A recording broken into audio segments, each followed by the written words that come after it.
Welcome to the deep dive. Today, we've got something really different. We're looking at notes from a breathing lesson. Right, but the source, the instructor, well, it's pretty unique. Definitely unique. Our guide is Gandour, a retired champion racehorse. He's actually the mascot for Studio Pilates Paris. Yeah, a horse teaching breathing. But think about it, 24 wins. This is a high-level athlete. Absolutely. He understands effort, pressure, precision. His whole career was about listening to his body. And for him, breath wasn't just automatic, it was, strategic.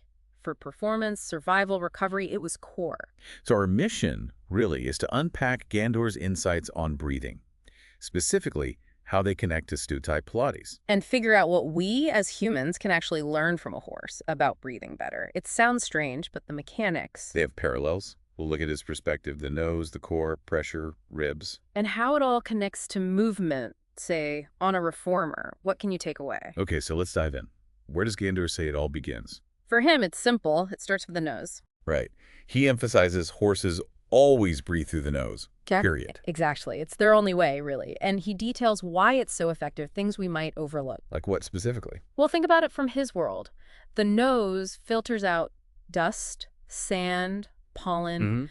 It warms the air, humidifies it before it hits the lungs, but there's more. Okay.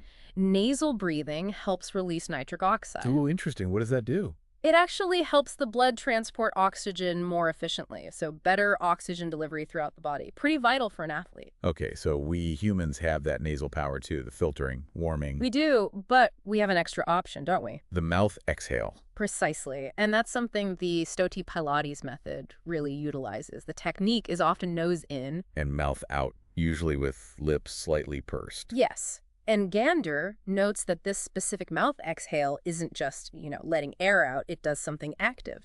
It engages the core. Right. Directly. He points out it helps strengthen the deep abdominals, gets the pelvic floor involved, and regulates that central pressure. So it turns a passive exhale into, well, an active core exercise. You got it. An activation strategy. Which flows perfectly into the next big piece he talks about. This deep connection between the diaphragm and the pelvic floor. And he's quick to say, this isn't just a human thing. He experiences it too. How does he describe it for himself?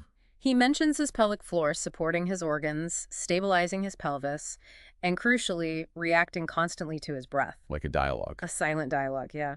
When he breathes in, diaphragm drops, pelvic floor lengthens. When he breathes out, it subtly lifts. And he sees that same fundamental pattern in us, even with our mouth exhale difference. Right. So for us, you breathe in through the nose, diaphragm goes down, ribs open out, belly makes space, pelvic floor yields downward a bit. Okay. Then you breathe out through those pursed lips. The pelvic floor lifts up, engages the transverse abdominis, that deep corset muscle, and the whole center kind of cinches in. And this interplay, diaphragm down, pelvic floor up.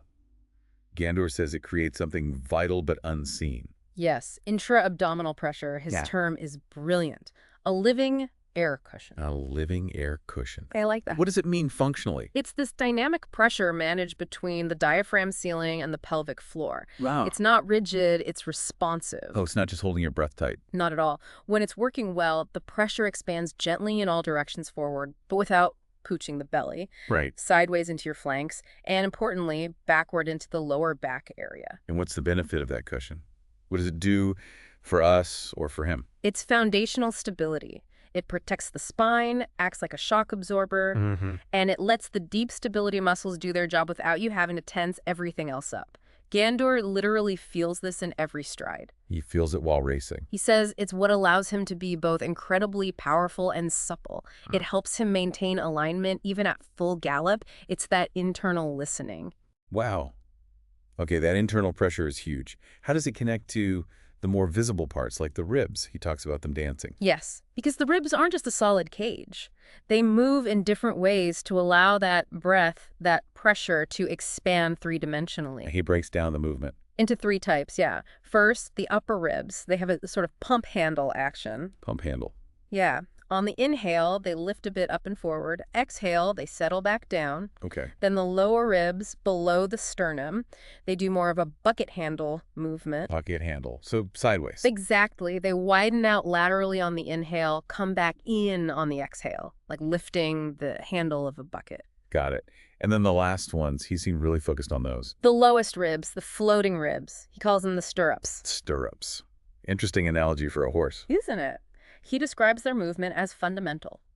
A gentle separation outwards on the inhale, welcoming the breath, and returning on the exhale, bringing stability. And why are they so key for him? He feels a deep connection there. He says when those stirrup ribs move correctly, it helps everything else align better. His shoulders, his neck.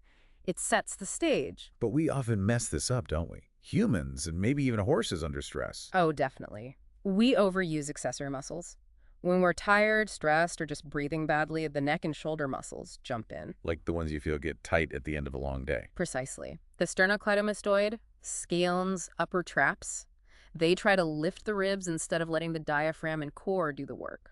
And Gandour relates to this. Absolutely. Oh. He has his own versions, sternocephalic, equine scalenes, trapezius. He knows that feeling when his neck tenses up and suddenly his breath is all high and tight, less efficient. So the aim is to let those guys relax. Exactly. To breathe lower, wider, freer, let the diaphragm lead, let the core respond naturally, let the neck and shoulders stay soft. How does he suggest starting to feel this? Is there simple practice? Very simple. He suggests just lying down. Put one hand on your belly, one on your lower ribs. Breathe in gently through the nose, feeling the expansion downwards and sideways. Then a soft pursed lip. Exhale through the mouth. And focusing on what feeling? Feeling that gentle scoop deep in the low belly as you exhale, that sense of the pelvis becoming stable, and consciously check in. Are my shoulders creeping up? Is my neck tense? Give them permission to soften. Build that trust in the core breath. And this principle applies directly to movement. He used the reformer example. Perfect example. Think about pushing the carriage out on a reformer. Okay, pushing away. You exhale through the mouth. That activates the transverse abdominis. You feel the pelvic floor lift slightly, mobilizing those deep support muscles. And it's not just abs crunching. No, the obliques engage too, giving you that smooth, controlled sort of diagonal stability. It's silent, deep work. And then bringing the carriage back in.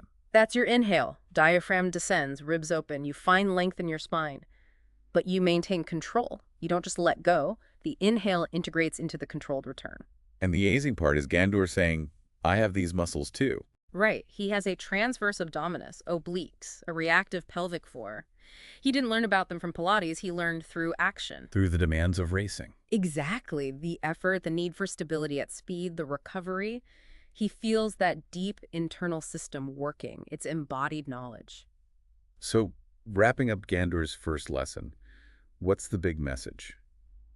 It's really profound, I think. It's not about breathing more. It's about breathing better. Better how? With awareness, with precision, using what he calls that retrieved animal wisdom, paying attention. So the key takeaways are nose breathing power, using that controlled mouth exhale, feeling the diaphragm pelvic floor connection. Understanding that living air cushion of intra-abdominal pressure, knowing how your ribs should move, especially those stirrups. And consciously relaxing those neck and shoulder muscles, letting the core do its job. Exactly. It's this reminder that the sophisticated mechanics we explore in things like Pilates are rooted in fundamental shared anatomy, deep physical intelligence. Gandour is coming back for a second lesson on the pelvis, which should be fascinating. It will be. But for now, maybe the thought to leave everyone with, from Gandour himself, is, what would it mean for you to really listen to your breath from the inside? Yeah, how could you tap into your own version of that retrieved animal wisdom for better movement and stability?